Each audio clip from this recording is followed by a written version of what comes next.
സഭയിലേക്ക് പോകാം. നിയമസഭയിൽ തലശ്ശേരിയിലെ ബോംബ് പൊട്ടിയ വൃദ്ധൻ മരിച്ച സംഭവമാണ് അവിടെ ചർച്ച ചെയ്യുന്നത്. പ്രതിപക്ഷവും ഒപ്പം മുഖ്യമന്ത്രിയുടെയും നീക്കങ്ങൾ പ്രസക്തമാണ്. അടിയന്തര പ്രമേയത്തിന് അനുമതി നിഷേധിച്ചു എന്നതാണ് ഏറ്റവും ഒടുവിലായി ലഭിക്കുന്ന വാർത്ത. പ്രതിപക്ഷം സർക്കാരിനെതിരെ വലിയൊരു നീക്കമാണ് ഇന്ന് സഭയിൽ നടത്തിയത്. അടിയന്തര പ്രമേയ നോട്ടീസ് അവതരിപ്പിച്ചുകൊണ്ടുള്ള സണ്ണി ജോസഫിന്റെ വാക്കുകൾ. പക്ഷേ ഒരു പ്രതിയെയും പിടിച്ചിട്ടില്ല. കഴിഞ്ഞ അസംബ്ലി തെരഞ്ഞെടുപ്പിന് ശേഷം പാനൂരിൽ കൂത്തുപറമ്പ് നിയോജക മണ്ഡലത്തിൽ മൻസൂർ എന്ന മുസ്ലിം ലീഗ് പ്രവർത്തകനെ ബോംബെറിഞ്ഞ് കൊലപ്പെടുത്തി CPM പ്രവർത്തകർ. അപ്പൊ CPM ഇത് മുഖ്യമന്ത്രി പറഞ്ഞതിനപ്പുറത്ത് ഇത് CPMന്റെ നേതൃത്വത്തിൽ തന്നെയാണ് കണ്ണൂർ ജില്ലയിൽ ഏറ്റവും കൂടുതലായിട്ട് ബോംബ് നിർമ്മാണം നടക്കുന്നത്. വളരെ തെളിഞ്ഞ കാര്യമാണ്, പ്രകടമായിട്ടുള്ള കാര്യമാണ്. ഈ പ്രതികൾക്കെല്ലാം ഒത്താശ ചെയ്യുന്നു, പാർട്ടി നേതൃത്വമാണ് ഒത്താശ ചെയ്യുന്നത്. ഫണ്ട് കൊടുക്കുന്നു, സ്മാരകങ്ങൾ നിർമ്മിക്കുന്നു, കേസുകൾ ഇല്ലാതാക്കുന്നു, തെളിവുകൾ നശിപ്പിക്കുന്നു, പോലീസിനെ നിർവീര്യമാക്കുന്നു. സാർ, ഒരുപാട് സംഭവങ്ങളിൽ പോലീസ് ബോംബ് കണ്ടെത്തിയിട്ടുണ്ട്. മുഖ്യമന്ത്രി തന്നെ പറഞ്ഞു നിരവധി സംഭവങ്ങളിൽ. ഞങ്ങളുടെ ചോദ്യത്തിന് നിയമസഭയിൽ മറുപടിയും കിട്ടിയിട്ടുണ്ട്. പക്ഷെ എൻ്റെ ലളിതമായ ചോദ്യം, ഏതെങ്കിലും ഒരു സംഭവത്തിൽ ഈ ബോംബ് എവിടെ വെച്ച് നിർമ്മിച്ചു, ആര് നിർമ്മിച്ചു? കതിരൂരിൽ നമുക്കറിയാം, ഒരു തോടിന് കുറുകയായിട്ട് ഒരു ഷെഡ് പോലെ ഉണ്ടാക്കി, ഒരു കുടില് പോലെ ഉണ്ടാക്കിയിട്ട് പാലം വെച്ച് കുടില് പോലെ ഉണ്ടാക്കി ഞാൻ പോയി കണ്ട സ്ഥലമാണ്. ഇപ്പോൾ ഷാഫി ഇന്ന് അങ്ങോട്ട് പോയിട്ടുണ്ട്. ഇന്നലെ DCC പ്രസിഡന്റ് പോയി കണ്ടു തലശ്ശേരിയിൽ എരഞ്ഞോളിയിലെ സ്ഥലത്തേക്ക്. അവിടെ തോടിന് പാലം പോലെ ഉണ്ടാക്കി, കുടില് പോലെ അതിൽ കെട്ടി, അവിടെ വെച്ചാണ് ബോംബിട്ടാക്കിയത്. അവിടെ പയ്യൻ പരിക്ക് പറ്റിയ കൈ പോയ അങ്ങേക്ക് അറിയാം, നന്നായിട്ടറിയാം. ആ പയ്യന്റെ വീടടെ മാഹിയില. തലശ്ശേരിയിലെ കതിരൂരിൽ വന്ന് ഈ ബോംബ് മാഹിക്കാരൻ വന്ന് കെട്ടണമെങ്കിൽ അതിന് നേതൃത്വത്തിന്റെ ഒത്താശയുണ്ട്, പണമുണ്ട്, സാധന സാമഗ്രികൾ നൽകുന്നുണ്ട്, പ്രോത്സാഹനം നൽകുന്നുണ്ട്, ഗൂഢാലോചന നൽകുന്നുണ്ട്. അതുകൊണ്ട് ഈ സംഭവങ്ങളിൽ യഥാർത്ഥ പ്രതികളെ പിടിക്കാൻ ഇതാരെ ലക്ഷ്യം വെച്ചാണ് ഈ ബോംബുകൾ നിർമ്മിക്കുന്നത്? ആർക്ക് നേരെ എറിയാനാണ്? ഷെറിൻ മരിച്ച സംഭവത്തിൽ, കൂത്തുപറമ്പ് തെരഞ്ഞെടുപ്പിൽ, വടകര തെരഞ്ഞെടുപ്പിൽ ആർക്കെതിരെ ഉപയോഗിക്കാനാണ് ഈ ബോംബ് നിർമ്മിച്ചത്? അതുകൊണ്ടാണ് സാർ ഷാഫി പറമ്പിൽ പറഞ്ഞത്. എന്താ പറഞ്ഞത്? AK ബാലൻ വേവലാതിപ്പെട്ടു, ഈ ചിഹ്നം നഷ്ടപ്പെട്ടാൽ ഈനാമ്പേച്ചിയും മരപ്പെട്ടിയും ചിഹ്നമാകേണ്ടി വരുമോ എന്ന് ചോദിച്ചപ്പോൾ ഷാഫി പറഞ്ഞത്, അങ്ങനെ പോയാൽ, ചിഹ്നം പോയാൽ ബോംബ് ചിഹ്നമാക്കാം എന്ന് നിങ്ങളെ ആക്ഷേപിച്ച് പറയേണ്ടതായിട്ട് വന്നു. പാർട്ടി ആക്ഷേപിച്ച് പറയേണ്ടതായിട്ട്. അത്തരത്തിൽ നിങ്ങൾ ബോംബ് നിർമ്മാണം നിങ്ങൾ ആയുധമാക്കുന്നു, അതിനെ പ്രോത്സാഹിപ്പിക്കുന്നു, അതിനെ ന്യായീകരിക്കുന്നു, കേസുകളിൽ നിന്ന് പ്രതികൾക്ക് രക്ഷ നൽകുന്നു, അതിന് പണം നൽകുന്നു, രക്തസാക്ഷികളെ നിങ്ങൾ പ്രഖ്യാപിച്ച് സൃഷ്ടിക്കുന്നു, അതിനെ ബഹുമതിയാക്കി മാറ്റുന്നു. അത് അവസാനിപ്പിക്കണം. ഈ സംഭവത്തെക്കുറിച്ച് അന്വേഷിക്കണം, ബോംബ് നിർമ്മാണം തടയണം, യഥാർത്ഥ പ്രതികളെ നിയമത്തിന്റെ മുമ്പിൽ കൊണ്ടുവരണം, പരിക്ക് പറ്റി മരണപ്പെട്ട വേലായുധന്റെ കുടുംബത്തിന് ആവശ്യമായിട്ടുള്ള നഷ്ടപരിഹാരം നൽകണം. ഈ കാര്യം ഏറ്റവും ഗൗരവമേറിയതാണ്. ഇത് സഭ നിർത്തിവെച്ച് ചർച്ച ചെയ്യണം. ബഹുമാനപ്പെട്ട മുഖ്യമന്ത്രി സർ, ഇവിടെ ബഹുമാനപ്പെട്ട അംഗം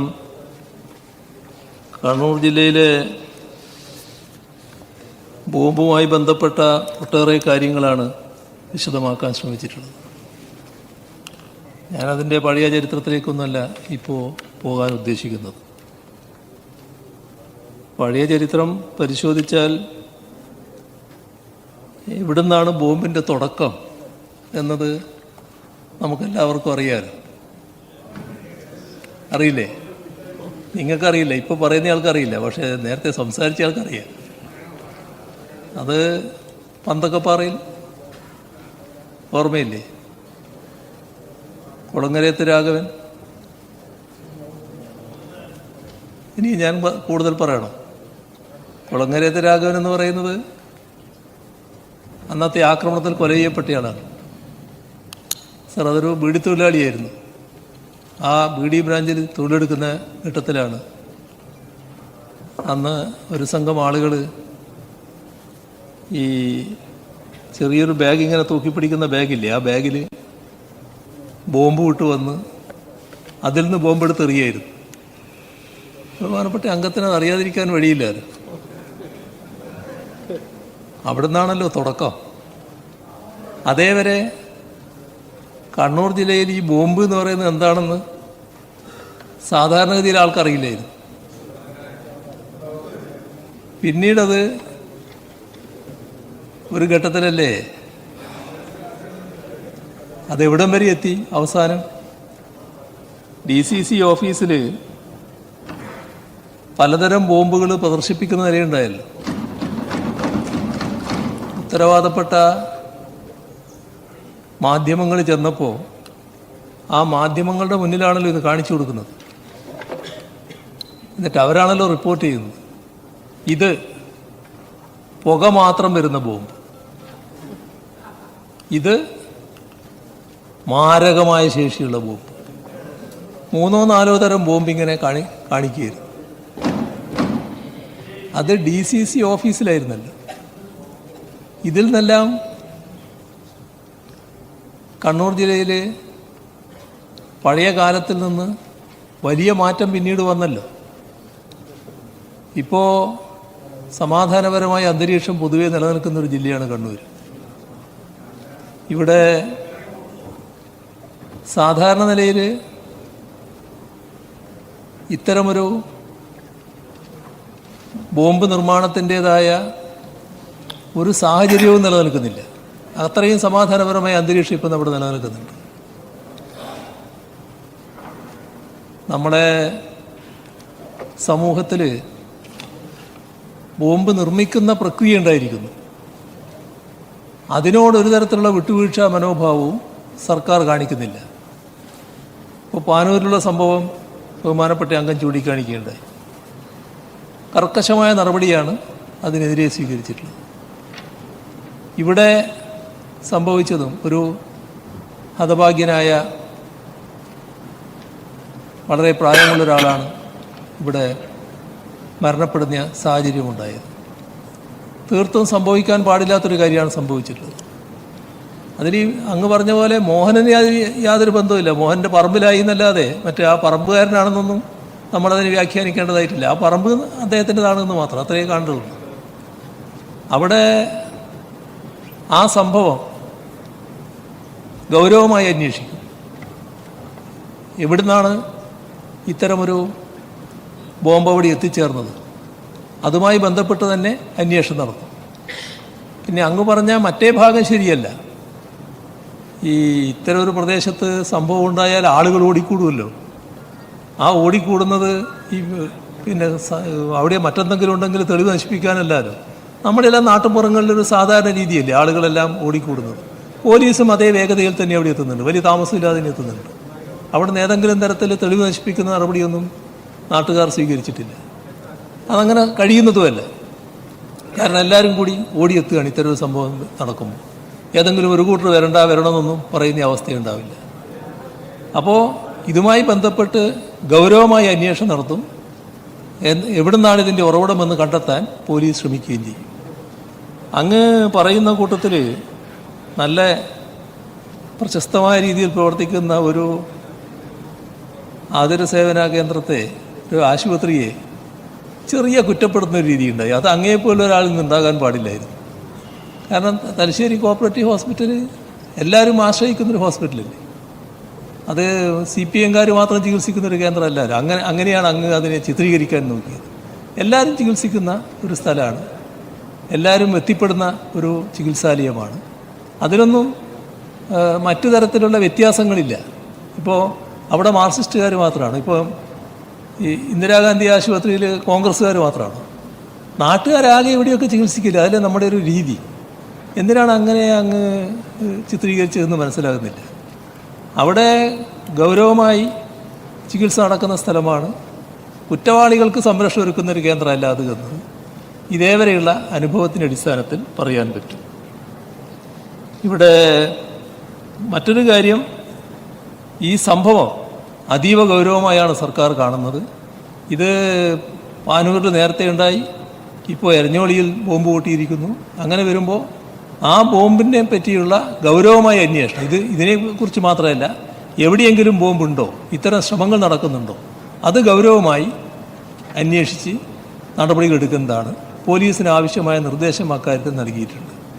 ഇന്നത്തെ കാലത്ത് പലവിധ വിവരങ്ങളെ അടിസ്ഥാനപ്പെടുത്തിയാണല്ലോ ഇതിനെല്ലാമുള്ള ശ്രമം നടക്കുക. അതിനെല്ലാറ്റിനും രാഷ്ട്രീയ നിറം ഉണ്ടാകണമെന്നില്ല. ഇപ്പോൾ എറണാകുളം ജില്ലയിലെ പള്ളിയിൽ നടന്ന ആക്രമണം നമുക്ക് ഓർമ്മയില്ലേ? അത് എങ്ങനെയാണ് അയാൾ പഠിച്ചതെന്നൊക്കെയുള്ള വിവരങ്ങൾ പിന്നീട് വന്നില്ലേ, പുറത്തു വന്നില്ലേ? അതാണ് ഇന്നത്തെ കാലം. ഇതിൻ്റെ ഭാഗമായിട്ട് പലരും പലതരത്തിലുള്ള പരിശീലനങ്ങൾ, പ്രയോഗങ്ങളൊക്കെ നടത്തുന്നുണ്ടെന്നാണ് തോന്നുന്നത്. അതൊക്കെ പോലീസ് അന്വേഷിച്ച് കണ്ടെത്തട്ടെ. നമ്മളെല്ലാറ്റിനും രാഷ്ട്രീയ നിറം ചാർത്തി അത് രാഷ്ട്രീയ ഗൂഢാലോചനയുടെ ഭാഗമാണ് എന്ന് സ്ഥാപിക്കാനല്ല ശ്രമിക്കേണ്ടത്. ഇത്തരം കുറ്റങ്ങൾ ഉണ്ടാകാതിരിക്കുക എന്നുള്ളതാണ് പ്രധാനം. അതിൽ മുഖം നോക്കാതെ നടപടി ഉണ്ടാവും. ഗൗരവമായ ഇടപെടൽ പോലീസിൻ്റെ ഭാഗത്തുണ്ടാവും. ശക്തമായ റെയ്ഡ് വേണമെങ്കിൽ റെയ്ഡ് അടക്കം നടത്തിക്കൊണ്ടുള്ള നടപടികൾ ഇവിടെ സ്വീകരിക്കും. അതുകൊണ്ട് സഭ നിർത്തിവെച്ച് ചർച്ച ചെയ്യേണ്ട ആവശ്യമില്ല. ബഹുമാനപ്പെട്ട മുഖ്യമന്ത്രിയുടെ വിശദീകരണത്തിന്റെ അടിസ്ഥാനത്തിൽ സഭ നിർത്തിവെക്കണം. ബഹുമാനപ്പെട്ട മുഖ്യമന്ത്രിയുടെ അടിസ്ഥാനത്തിൽ സഭ നിർത്തിവെക്കുന്ന ഉപക്ഷേപത്തിന് അനുമതി നിഷേധിക്കുന്നു. സർ, എനിക്ക് ബഹുമാനപ്പെട്ട മുഖ്യമന്ത്രിയോടും അദ്ദേഹത്തിൻ്റെ പാർട്ടിയോടും ചോദിക്കാനുള്ളത്, നിങ്ങൾ ഏത് യുഗത്തിലാണ് ജീവിക്കുന്നത്? ഏത് ഇരുണ്ട യുഗത്തിലാണ് നിങ്ങൾ ജീവിക്കുന്നത്?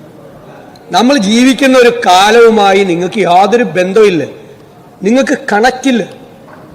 നിങ്ങൾ 25 or 50 കൊല്ലം മുമ്പ് ജീവിക്കേണ്ട ഒരു സാഹചര്യത്തിലാണ് നിങ്ങൾ ഇപ്പോഴും കൈകാര്യം ചെയ്യുന്നത്. കുടിൽ വ്യവസായം പോലെ പാർട്ടി ഗ്രാമങ്ങളിൽ ബോംബുണ്ടാക്കിയ ഞാൻ ചോദിക്കട്ടെ, എത്ര നിരപരാധികളാണ് കൊല ചെയ്യപ്പെട്ടത്? എത്ര പാർട്ടിക്കാരാണ് സ്വന്തം പാർട്ടിക്കാരല്ലേ കൊല ചെയ്യപ്പെട്ടത്? എത്ര പേരുടെ കയ്യും കാലും പോയി സാർ? നിരപരാധികളായ മനുഷ്യർ. ഇവിടെ സണ്ണി ജോസഫ് സൂചിപ്പിച്ചതുപോലെ തൊഴിലുറപ്പ് പദ്ധതിക്ക് പോയ സ്ത്രീകൾ, പറമ്പിൽ കളിച്ചുകൊണ്ടിരുന്ന കുട്ടികൾ, എത്ര കുട്ടികൾക്ക് പരിക്ക് പറ്റിയിട്ടുണ്ട്? എത്ര കുട്ടികൾ മരിച്ചിട്ടുണ്ട്? നിങ്ങൾ ഉണ്ടാക്കിയ ആക്രി പറക്കാൻ പോയ പാവങ്ങൾ, ആസാമിൽ നിന്ന് വന്നവർ, പിതാവും മകനും, എത്ര മനുഷ്യരാണ്? എത്ര എൻ്റെ കയ്യിൽ കുഞ്ഞുങ്ങൾക്ക് പരിക്ക് പറ്റിയതിൻ്റെ മരിച്ചതിൻ്റെ ലിസ്റ്റ് ഉണ്ട്. കുഞ്ഞുങ്ങൾക്ക് 5 വയസ്സുള്ള ക്രിക്കറ്റ് ഗ്രൗണ്ടിൽ കളിച്ചുകൊണ്ടിരുന്ന കുട്ടികൾ, ക്രിക്കറ്റ് ബോൾ തെറിച്ച് കാട്ടിലേക്ക് പോയപ്പോൾ അത് പറക്കിയെടുക്കാൻ പോയ കുഞ്ഞുങ്ങൾ ഉൾപ്പെടെയുള്ള എത്രയോ പേർ ഐസ്ക്രീം ബോക്സിൽ കൊണ്ടുവന്ന് ബോംബ് വെച്ചപ്പോൾ അത് ഐസ്ക്രീമാണ് എന്ന് കരുതി കളിക്കളത്തിൽ അത് തുറന്ന കുട്ടികൾ, എത്ര കുട്ടികളുടെ ലിസ്റ്റ് ഇവിടെ പറയാം. എല്ലായിടത്തും ഈ സ്റ്റീൽ ബോംബ് ഉണ്ടാക്കി വെക്കുകയാണോ? എല്ലാ സ്ഥലത്തും. സർക്കാർ ഇപ്പോൾ ഒരു കാര്യം ചെയ്യണം, സ്റ്റീൽ പാത്രങ്ങൾ കണ്ടാൽ അത് പ്രത്യേക സാഹചര്യത്തിൽ തുറന്നു നോക്കരുത് എന്നൊരു നിർദ്ദേശം കൂടി കേരളത്തിലെ കണ്ണൂരിലെ ജനങ്ങൾക്ക് കൊടുക്കണം. ദുരൂഹമായ സാഹചര്യത്തിൽ കാണുന്ന സ്റ്റീൽ പാത്രങ്ങളൊന്നും ആരും തുറന്നു നോക്കരുത് എന്ന് പറയണം. സാർ, 85-90 വയസ്സ്, 85-90 വയസ്സിനിടയിലുണ്ട് ഇപ്പോൾ മരിച്ച ആ വയോധികൻ. പറമ്പിൽ തേങ്ങ പറക്കാൻ പോയ ആളാണ്. കണ്ടിട്ട് ഈ സ്റ്റീൽ പാത്രം കണ്ട് അതിനകത്ത് എന്താണെന്ന് പൊട്ടിച്ചു നോക്കിയതാ. സാർ, മുഖം പോലും ഉണ്ടായില്ല, വികൃതമായി. എത്ര ക്രൂരമായ രീതിയിലാണ് സാർ ഒരു നിരപരാധി കൊല ചെയ്യപ്പെട്ടത്? നിങ്ങളിത് ആർക്കെതിരെയാണ് സാർ ബോംബുണ്ടാക്കുന്നത്? ഈ സംഭവം എന്താണെന്ന് മുഖ്യമന്ത്രിക്ക് വളരെ കൃത്യമായിട്ട് അറിയാമല്ലോ. 2 പാർട്ടി ഗ്രാമങ്ങളിലുണ്ടായ പാർട്ടിയുടെ തന്നെ 2 ഗ്രൂപ്പുകൾ തമ്മിലുള്ള സംഘർഷമാണ്. അവരൊരു ഉത്സവത്തിന് വന്നപ്പോൾ ഈ കുണ്ടുകുളത്തുനിന്ന് കൊടക്കളത്തുനിന്ന് വന്നവരെ നേരത്തെ മർദ്ദിച്ചു. അവര് കേസൊക്കെ കഴിഞ്ഞ് പുറത്തു വന്ന് ഈ കിസാൻ സംഘത്തിന്റെ, കർഷക സംഘത്തിന്റെ ഓഫീസിൽ വന്ന് ഭീഷണിപ്പെടുത്തി, നിന്നെയെല്ലാം ശരിപ്പെടുത്തുമെന്ന്. അവർ വീണ്ടും വരുമ്പോൾ, വീണ്ടും ആക്രമിക്കാൻ വരുമ്പോൾ അവരെ എറിയാൻ വേണ്ടിയിട്ട് സ്വന്തം പാർട്ടിക്കാർക്കെതിരായി എറിയാൻ വേണ്ടി ഉണ്ടാക്കി വെച്ച ബോംബാണിത്. ആർക്കറിയാൻ പാടാത്ത അങ്ങാടിപ്പാട്ടല്ലേ ഇതെല്ലാം?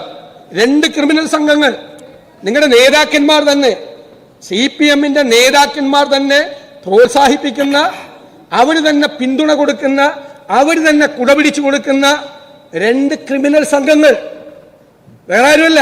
ആ സംഘങ്ങൾ തമ്മിൽ ഏറ്റുമുട്ടിയതിന് അവർ പകരം ചോദിക്കാൻ വരുമ്പോൾ പ്രതിരോധത്തിന് വേണ്ടി ഉണ്ടാക്കി വെച്ചാണ് ഈ കർഷക സംഘത്തിന്റെ ഓഫീസിന്റെ പുറകിൽ ഈ സാധനം അവരെ എറിയാൻ വേണ്ടി ഉണ്ടാക്കി വെച്ചതാണ്. ഇത് എവിടെയാണ് സാർ ഇത് നടക്കുന്നത്? ഏത് ലോകത്താണ് നിങ്ങൾ ജീവിക്കുന്നത്? എത്രമാത്രം അവര് ഈ പാനൂരിൽ തുടർച്ചയായ ബോംബ് സ്ഫോടനം ഉണ്ടായി. തെരഞ്ഞെടുപ്പ് കാലത്ത് ഒരു ബോംബ് സ്ഫോടനം ഉണ്ടായി. നിങ്ങൾ എന്തായാലും RSSകാര് എറിയാൻ വച്ചല്ലെന്ന് ഞങ്ങൾക്ക് എല്ലാവർക്കും അറിയാം. കാരണം അങ്ങ് വന്നതിന് ശേഷം അങ്ങ് നേരത്തെ വളരെ അഭിമാനത്തോടു കൂടി ഒരു സംഘർഷമൊന്നുമില്ല ഇപ്പോൾ. കാരണം ബാസ്ക്കറ്റ് ഹോട്ടലിൽ വെച്ച് രഹസ്യമായി RSS നേതാക്കളുമായി ചർച്ച ചെയ്ത് നിങ്ങളെല്ലാം ഒതുക്കി നിങ്ങൾ തമ്മിൽ സ്നേഹത്തിലെ നല്ല കാര്യം, വഴക്കുണ്ടാകുന്നില്ലല്ലോ. അപ്പൊ പിന്നെ ആർക്കെതിരെയായിട്ടാണ് തെരഞ്ഞെടുപ്പ് കാലത്ത് നിങ്ങൾ ബോംബുണ്ടാക്കി വെച്ചത്? ഞങ്ങൾ എറിയാനാ? ഞങ്ങൾ ഈ പാവങ്ങളെ എറിയാൻ വേണ്ടിയിട്ടോ? വടകരയിലെ തെരഞ്ഞെടുപ്പ് നിങ്ങൾ ബഹളം ഉണ്ടാക്കണ്ട. കഴിഞ്ഞ വർഷം 2019 പ്രതിപക്ഷവും ഭരണപക്ഷവും മുഖ്യമന്ത്രിയുടെ മറുപടി പ്രതിപക്ഷത്തിന്റെ നീക്കങ്ങളാണ് കാണുന്നത്. എന്തായാലും പ്രതിപക്ഷം സഭയിൽ നിന്ന് വിട്ടിറങ്ങി എന്നതാണ്, അടിയന്തര പ്രമേയത്തിന് അവതരണാനുമതി നിഷേധിച്ചു എന്നതാണ് പ്രതിപക്ഷത്തിന്റെ നീക്കത്തിന് കാരണം. അരുൺ നമുക്കൊപ്പമുണ്ട്. അരുൺ, സഭയിൽ നടന്നത് എന്താണ്? മുഖ്യമന്ത്രി സർക്കാർ ഇക്കാര്യത്തിൽ എടുത്ത നടപടികളടക്കം വിശദീകരിക്കുന്നു. എന്നാൽ പ്രതിപക്ഷം കൃത്യമായ രാഷ്ട്രീയം പറഞ്ഞുകൊണ്ട് സർക്കാരിനെതിരെയും രംഗത്ത് വരുന്നു. എന്താണ് സഭയിൽ സംഭവിച്ചത്? തലശ്ശേരിയിൽ സ്റ്റീൽ ബോംബ് കൂട്ടി വൃദ്ധർ മരിച്ച സംഭവമാണ് പ്രതിപക്ഷത്ത് നിന്ന് സണ്ണി ജോസഫ് അടിയന്തര പ്രമേയ നോട്ടീസായി കൊണ്ടുവന്നത്. ആദ്യം തന്നെ മുഖ്യമന്ത്രി അത് ദൗർഭാഗ്യകരമായ സംഭവമാണ്, ഹതഭാഗ്യനായ ആൾ എന്നൊക്കെ പറഞ്ഞുകൊണ്ട് ആ സംഭവത്തെ അദ്ദേഹം അനുശോചനം അറിയിച്ചുകൊണ്ടാണ് സംസാരിച്ചത്. മാത്രമല്ല, ഇത്തരം സംഭവങ്ങൾ കണ്ണൂരിൽ ആവർത്തിക്കുന്നു. നിരവധി റെയ്ഡുകളും പരിശോധനകളും പോലീസ് നടത്തുന്നു. വാഹന പരിശോധന അടക്കം ബോംബ് ഡിറ്റക്ഷൻ സ്ക്വാഡിന്റെ സഹായത്തോടുള്ള വാഹന പരിശോധന അടക്കം നടത്തിയിട്ടും ഈ സംഭവങ്ങൾ ആവർത്തിക്കുന്നത് ഗൌരവത്തോടെ കാണുന്നു. ഒരു തരത്തിലും അതിൽ വിട്ടുവീഴ്ചയില്ലാത്ത നടപടി ഉണ്ടാകും, മുഖം നോക്കാതെ നടപടി ഉണ്ടാകുമെന്ന് മുഖ്യമന്ത്രി പറഞ്ഞു. എന്നാൽ നോട്ടീസ് അവതരിച്ച് സംസാരിച്ച സണ്ണി ജോസഫ് പൂർണ്ണമായും സിപിഎമ്മിലേക്ക് ഈ ആരോപണം എത്തിക്കുക. ഇന്നലെ ബോംബുണ്ടാക്കിയത് സിപിഎം എന്ന് പറയുന്നതിന് പകരം കണ്ണൂരിൽ തുടർച്ചയായി ഉണ്ടാകുന്ന ബോംബ് നിർമ്മാണങ്ങൾ, കുടിൽ വ്യവസായം പോലെ ബോംബ് നിർമ്മാണം നടക്കുന്നു. അവിടെ ആ അപകടത്തിൽപ്പെടുന്നവർക്ക് പൂർണ്ണ സംരക്ഷണം, സഹായം സിപിഎം നേതൃത്വം നൽകുന്നു. മരിച്ചാൽ അവർക്ക് രക്തസാക്ഷി പട്ടം നൽകുന്നു, രക്തസാക്ഷി സ്മാരകങ്ങൾ നിർമ്മിക്കുന്നു. അവരെ പൂർണ്ണമായും ചേർത്ത് നിർത്തുന്നത് സിപിഎം ആണ്. അതാണ് ഇത്തരം പ്രശ്നങ്ങൾക്ക് കാരണമെന്ന് സണ്ണി ജോസഫ് ആരോപിച്ചു. തെളിവുകൾ നശിപ്പിച്ച് പോലീസിനെ നിർവീര്യമാക്കുകയാണ് അവിടെ.